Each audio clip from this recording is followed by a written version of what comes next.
Hello everyone and welcome to the Victoria Game Engine series. In today's episode we're going to be doing a tiny bit of code refactoring as well as setting up our makefiles.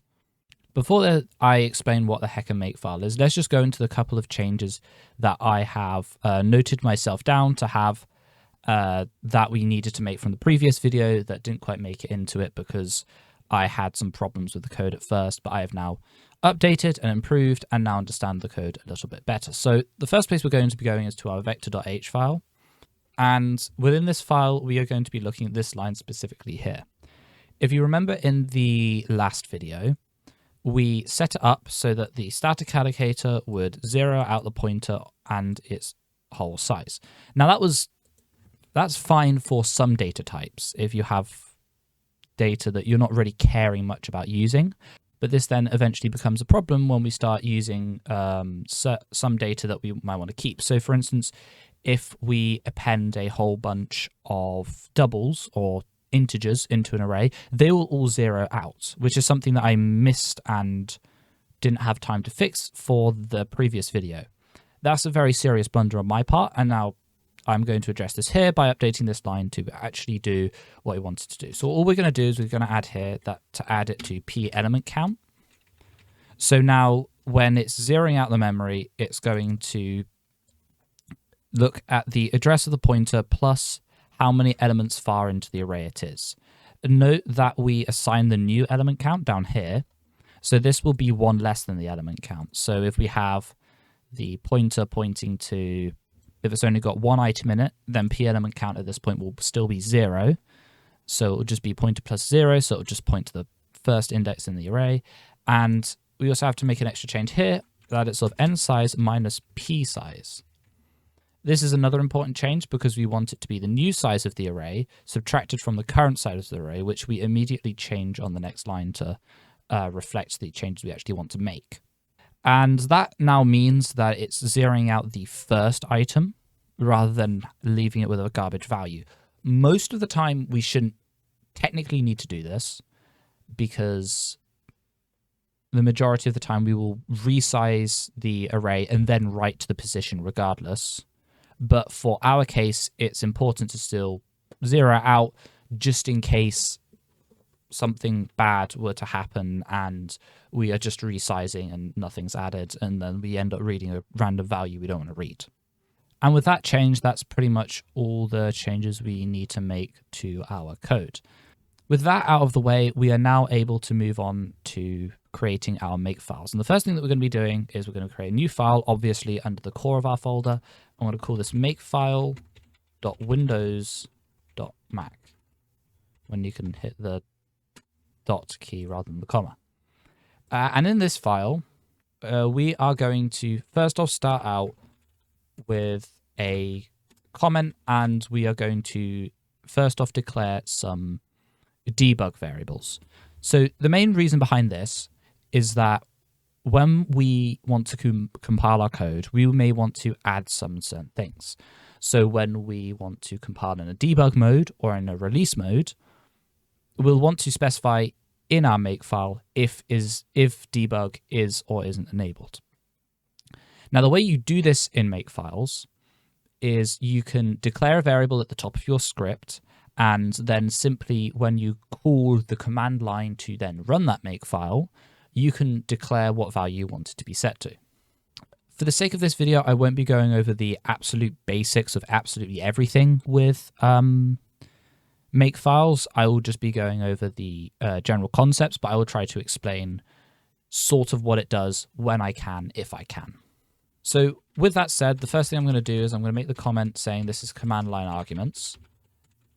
And what that means, and again, as I said, this is just all our command line arguments that we will specify for now that we want to have certain defines that maybe in our code exist, or certain or other things that may happen. So, or the first thing we have is we just have is debug, and by default we'll want to set this to no, so that debug is always compiling to, or that our builds are always compiling to a release build.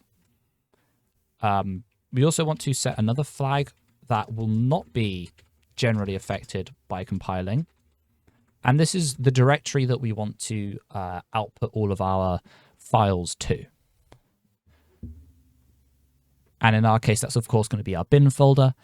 In theory, someone using this could put it to a new folder, but ideally most people will just stick with the makefile, so that is out of the way for now. The next thing we want to do is we want to get our compiler flags. And these are what we want the compiler to be doing under the hood. And these, of course, will be changing mostly the same as they were before. So we set compiler flags, and this will equal -d -md -w all -w error. That is about it. So again, these are the same flags that we were using before, but in this case, I've specified a new one, which is md. This specific compiler flag will call into Clang to say that when we build our object files, md will output a .d file, which will contain sort of a bunch of debug information about the files. So it will tell us pretty much all of its includes and where they're coming from whenever we include this as a file, and what it's linking to as well. And this is good for the sake of understanding why some certain files may act in a certain way and why some includes may act as they are. The next one is our defines. And I'm just going to change the spacing there so that's a little bit more readable. And by default, this is something I missed out at first on our initial Windows build that I don't believe I added, but I've come in hindsight to realize is something that we'll need. So the this define here, CRT secure no warnings, this will trigger to the Windows Universal C runtime to tell it that whenever we do our includes of certain outdated functions, such as fread, fprint, and fwrite, so our file handling, it will tell the C runtime. Normally the C runtime will throw an error saying you probably shouldn't be using this. You should be, using a more modern version of this. But in our case, we still want to use that version. So we tell the runtime to give us no warnings about stuff like that. And next we want to do an if statement. So we're going to do an if eq, and it's going to be is debug and yes.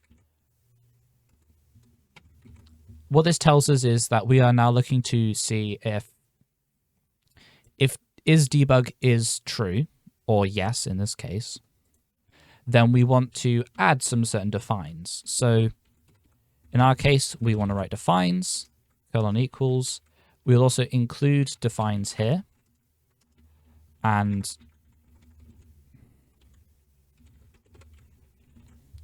-d underscore debug, and the one I forgot to add, -d debug.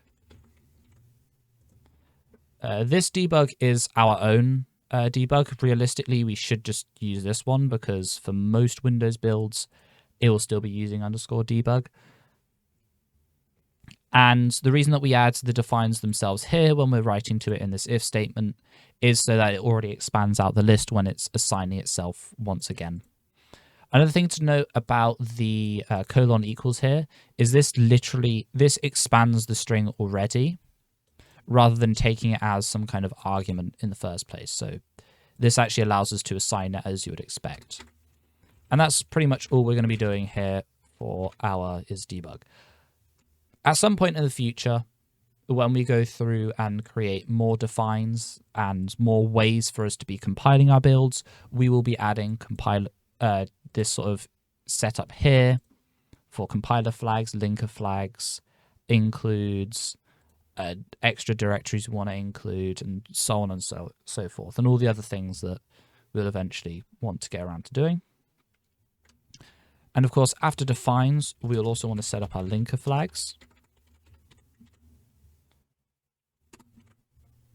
So here, by default, our linker flags are going to equal -l user32 -l opengl 32 and -lgdi32. Because by default, we always want to be linking into these libraries. And yeah, these are by default just our linker flags. We also want to add an if EQ and do the same sort of isDebug expression up here. It could possibly be optimized by making this debug check happen and then do everything that we want to change. But for now, I'm leaving it this way. But I may change that in the future. And here, we want to make the linker flags equal themselves. Plus -g plus lms vcrtd. That's lucrtd and lvc runtime d.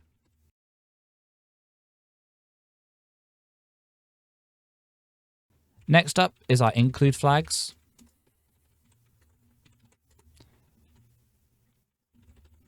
Includes are is a very short list for now. So with our include flags, we are just having this here, which is our -i, and then it calls to find our current working directory. Because of course I don't know where you, the end user and collaborator in this project, has the current working directory installed, I'm trying to do it this way so that everyone is able to find the project and compile it themselves. I could set this flag manually, but I don't want to be doing that for the sake of making everyone's life a little bit easier for now. Now, the next thing that we actually need, because there is no recursive wildcard function, which is required on the Windows end to find all of our C++ files, because some of the directory stuff that we have on Windows isn't very good as that on Linux, I would admit.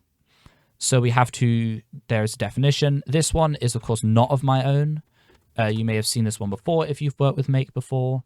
And it just is a definition that will find each, and it will just keep recursively calling into one another to find whatever you're looking for. And in our case, we're going to be using this to find some C++ files, which is cool. Our wildcard of star.cpp.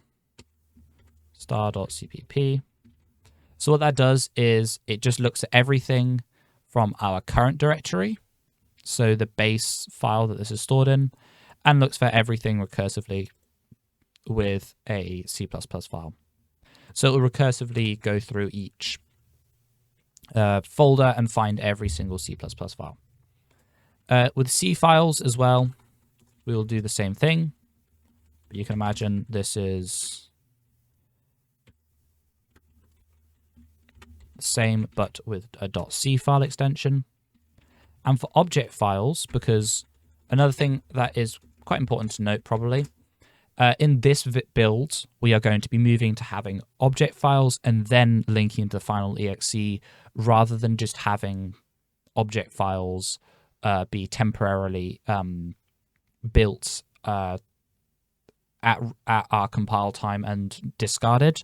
We will be keeping the object files because this allows us to then save time on the build time.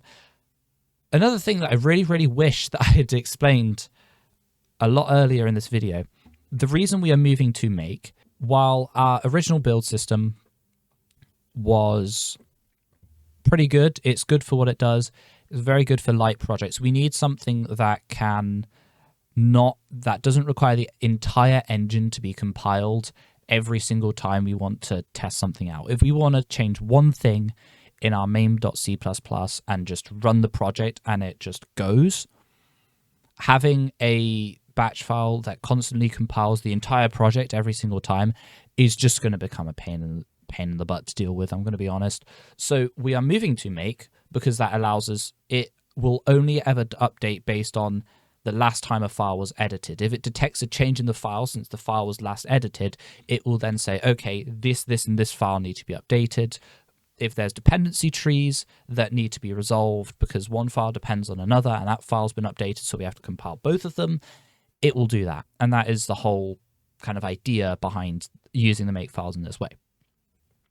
Anyway, for our object files, it's going to contain two lists. It's going to contain all of our C++ files with a colon modulus which equals our build directory %.o. What this will do is it looks at all the C++ files that we found from our recursive wildcard and expands them to equal the current bin, so the bin folder of wherever that C++ file was found at that place .o. So for this, what that means is if the C++ file main.cpp is found at main-main.cpp, it will expand it out to equal bin-main-main.cpp.o, and that will be where our object files of all of those types are stored. And we do the same thing for C files as well, since, as I said before, because we're using glad.c, we need to compile glad in our project, and there are ways that we can, compile C and C++ files, which is great. The next thing that we need to get is we need to get all the directories. So what that means is we want to get every single directory that exists in our file tree. So core-data, core-error, core-io, core-os, core-variant, main, third party, all of those, we need somewhere to place our object files. And natively, you can't just place the object file at a path that doesn't exist. So we have the first step in our compile process needs to be creating our file tree, which will be a direct repetition of the file structure here. And of course, so that we don't have to keep updating our bin file every single time we want to compile something, we have the directories command do that for us. So what it's going to be doing is it's going to be doing a lot of substrings. And when we get around to doing these, we're going to have so much fun. The first thing that we want to do is we want to call, this is actually reverse of the file, so I'm going to write the whole thing out first. This is a pretty wacky command, but I'll try to go through what it does. So the first thing we do is the most internal expression is a call to the shell, which the shell is whatever command line we're using. So by default, this will normally be PowerShell or Windows Command Prompt because we are on Windows. Big warning. If you're using something like msys2 to get your Clang, or using, it's the Pacman that comes with msys2, this may very well mess up getting make to work because make throws a fit and starts using sh commands randomly. And I had to spend forever trying to debug this issue a couple days ago when I actually realized that was what a problem I had with my code base was. Please be careful when using it. If this command doesn't work and it tells you that you're not using the dash options, I really suggest moving away from using msys2, which is really dumb to say, but it was just messing me up for makefile specifically. Anyway, little rant over. What this will do is it will call to dir, and it'll have these commands here. What this does is it'll get a bare list of every single file or every single folder under your current directory, and it'll only look at directories. It will not output. When you expand this command, it will not output files. It will just output directories, which isn't actually always consistent on the command line, but it works in here, so I'm going to take its word for it. And the actual list that you'll get back will, of course, be in our Windows formatted list, and will also contain the current working directory. So we actually go and substring out the shell cd / and replace that with nothing. And also we look in the string here and we try to see if it's found bin folders. Because the bin directory will exist after you first compile, it will also register itself as a directory. It's not a hidden directory. It will get noticed and picked up by the application. So what you want to do is you want to say, okay, if you see the bin directory and any of the bin's subfolders, which will be created through this process, you just want to get rid of those. Get rid of every single one that is a bin folder and just delete that from the queue, because you don't want to end up with like bin dash bin dash bin dash bin dash bin, because that'll just keep appending itself like that, and that's really stupid because that's a file structure we don't need. Next up, we have a kind of a wacky thing of a variable, but this is one that I've just created because we need to use it multiple times. And this is one that just takes the build directory and appends every directory that we found to itself. So what it'll do is it'll take all of our directories, which have had their current working directory and their build directory taken from them.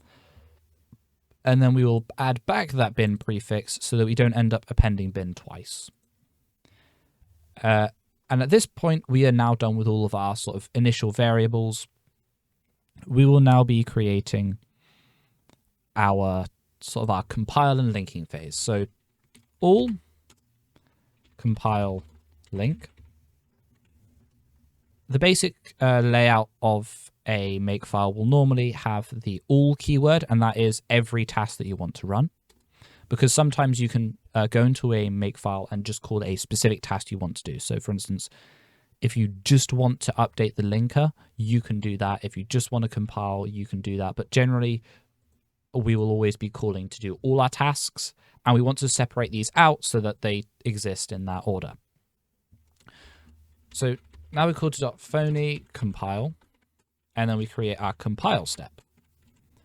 What phony does, this keyword here simply says, okay, this is the only one of this type. So if we were to have two different compile things in a file, it says, okay, this one's going to be unique, and it's going to throw an error if there's more than one. And the first thing that we want to do is we want to echo, and the @ here silences the command getting pasted into the terminal.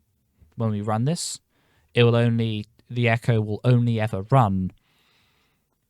The echo, all it will do is it'll just run the command rather than actually like pasting the command, because that's normally how this step will work. Next, we want to check something. So Windows is a little stupid. And by a little stupid, I mean very, very stupid.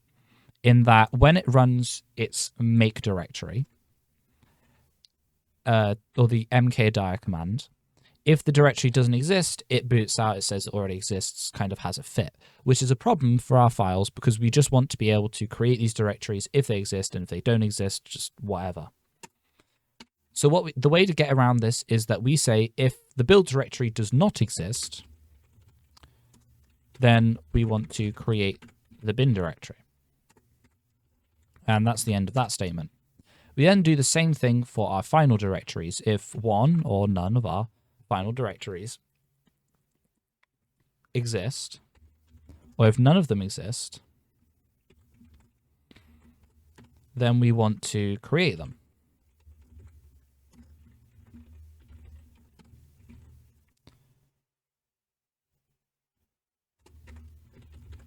Of course, that command only ever runs if the final directories don't exist. So if you create a new directory, this may fail. However, ideally speaking, that shouldn't always be the case.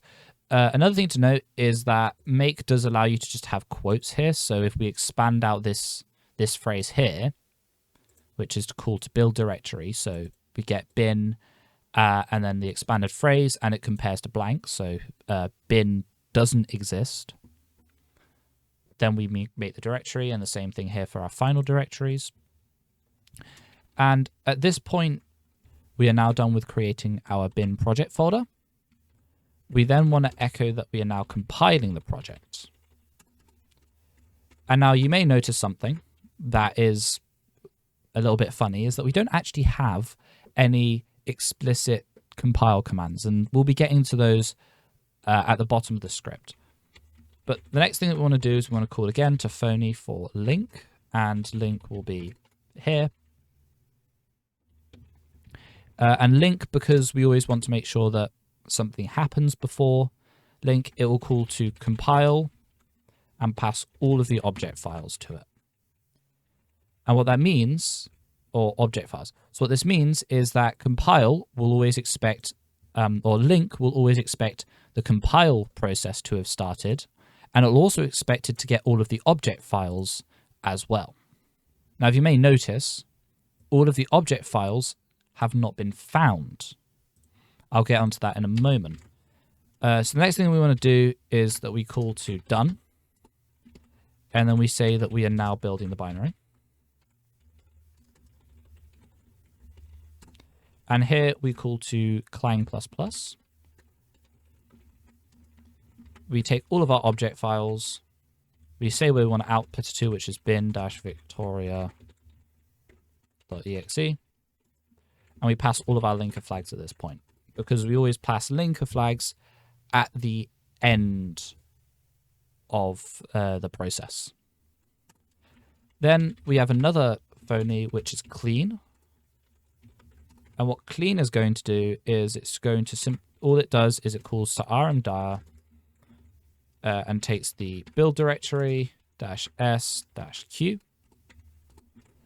And what this means is whenever we call into the into the Windows and into the makefile to clean our directories, i.e. to get rid of all the previous object files, because sometimes in a project we may get so many object files and then all of a sudden we are unable to compile properly because of some outdated or no longer existing object files.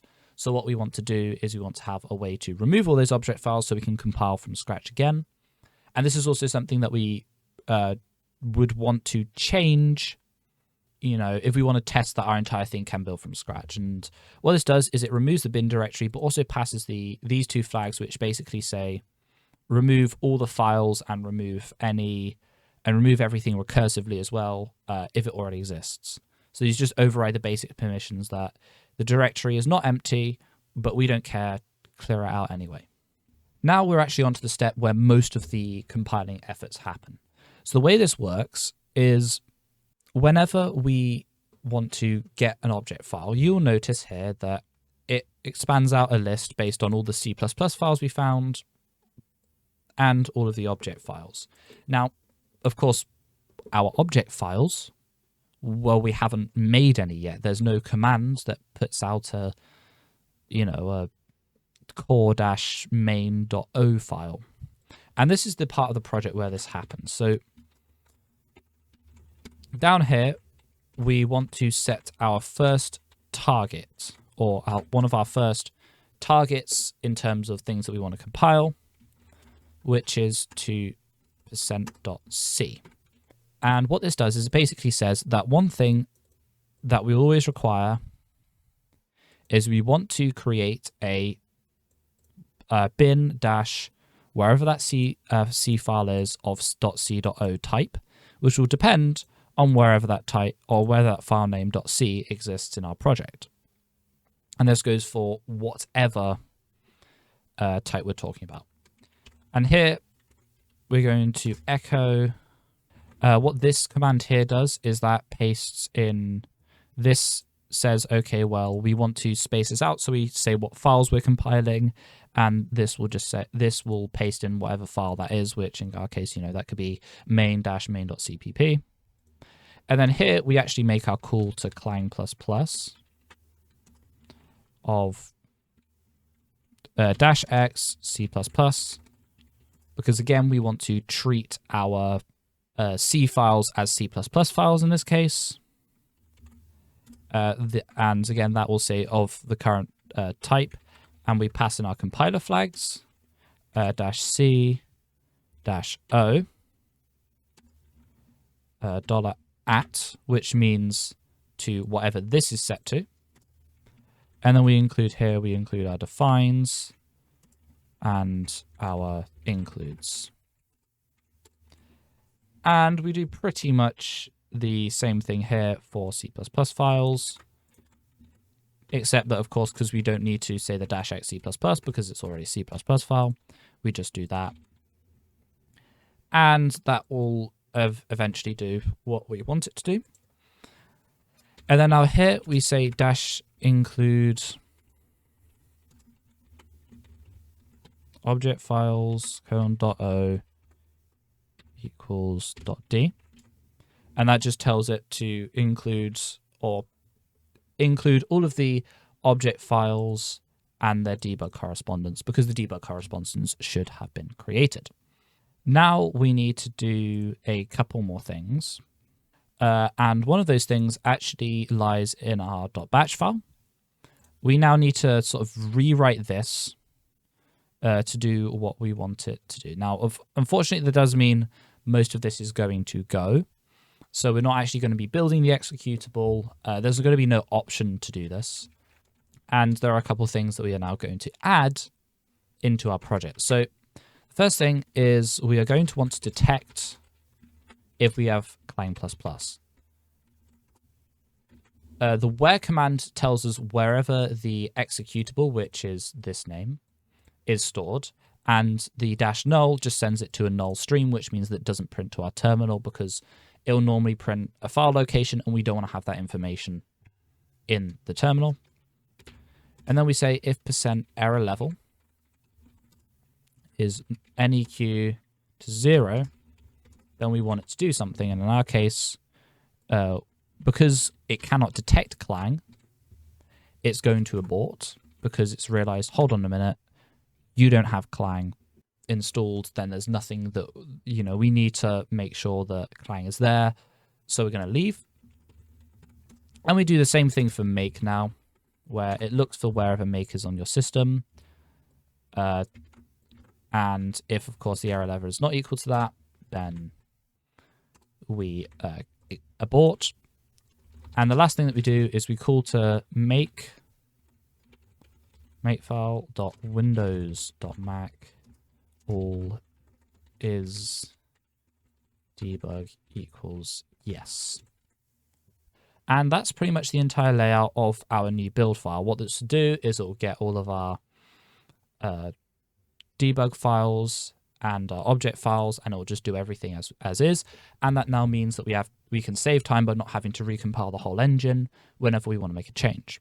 But there are a couple other places that we do need to make changes. We also want to add another file, which will go under here. And this is our clean.bat. Because if you'll notice from our build.bat, there's no option to clean. And here we will add that option. Again, we'll do the sort of the same thing. Where we look for where make is. Realistically, we could do a clean option here, but regardless, I'm going to call make to makefile Mac, and we're just going to call to the clean step. And that's pretty much everything this file needs to do. However, we do need to update our tasks to now reflect our new task that we can run. So you want to put a comma here and open up a new one. Its label is going to be clean binaries because that's what it's doing. Type, it's a shell. And on Windows, well, Windows is just going to run from the workspace folder, clean.bat. On Linux, it's going to run the same command for workspace folder, clean.sh. We haven't actually created the Linux version, but that's what it will do. And our problem matcher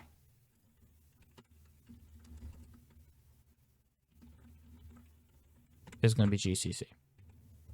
And that is pretty much the only update we need to make here. Now, what we can test is we can now quickly hit Control-Shift-B.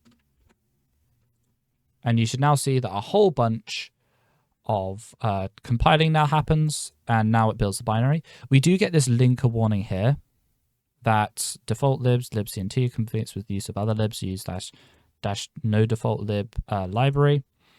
That warning can basically be ignored. So far, I haven't had any errors come of it. But that will be the entire project now done. We now can use makefiles. Boom. Now for the Linux makefile, we are going to be creating, of course, in a very similar sense to the Windows makefile. In theory, you could combine both of these to make one makefile, but for now we're keeping them separate just because of the way that the platform stuff is going to work. So rather than explain what every single part is going to do, I'm going to do a copy and paste here. You'll notice that pretty much all of the original things are basically the same, aside from the actual arguments. So here we don't actually have any prerequisites to the defines, so we just pass debug. And here we have our linking libraries as well. I believe our original build did not include, it also links to XKB, which in this makefile we are no longer linking against, we are now linking to X11.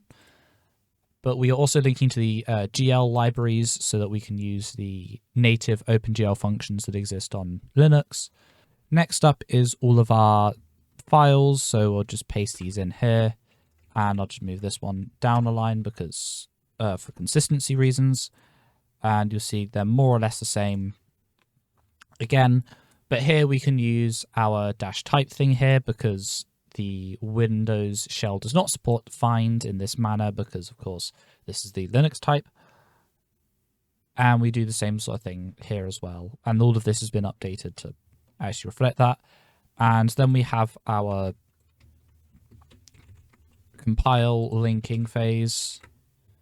So we create our directories. We then get all of our object files and we build those. And we also have our clean option, which of course is just to remove all the files that exist and all of the directories.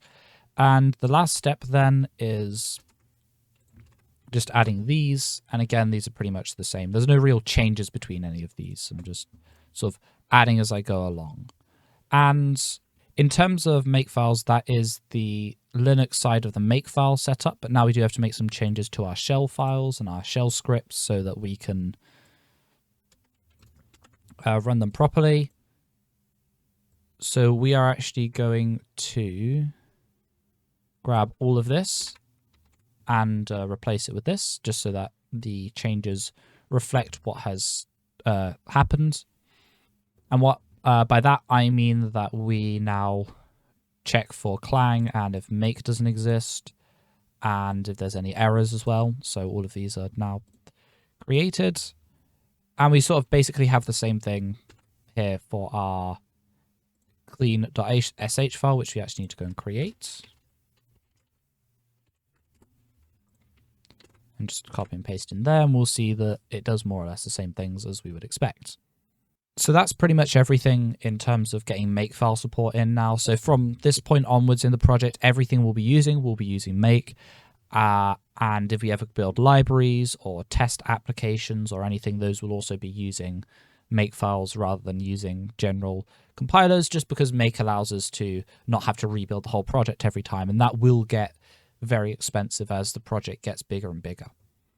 But aside from that, thank you very much for watching. I hope you'll enjoy episode 6, which should be the next video that comes out very, very soon. That will, of course, be, as I mentioned previously, that will be on our event system, and that will probably be a fairly short video, but I do want to go over the sort of idea behind it and what we can do with it further on. Anyway, thank you very much for watching, and I'll see you in the next video. Goodbye.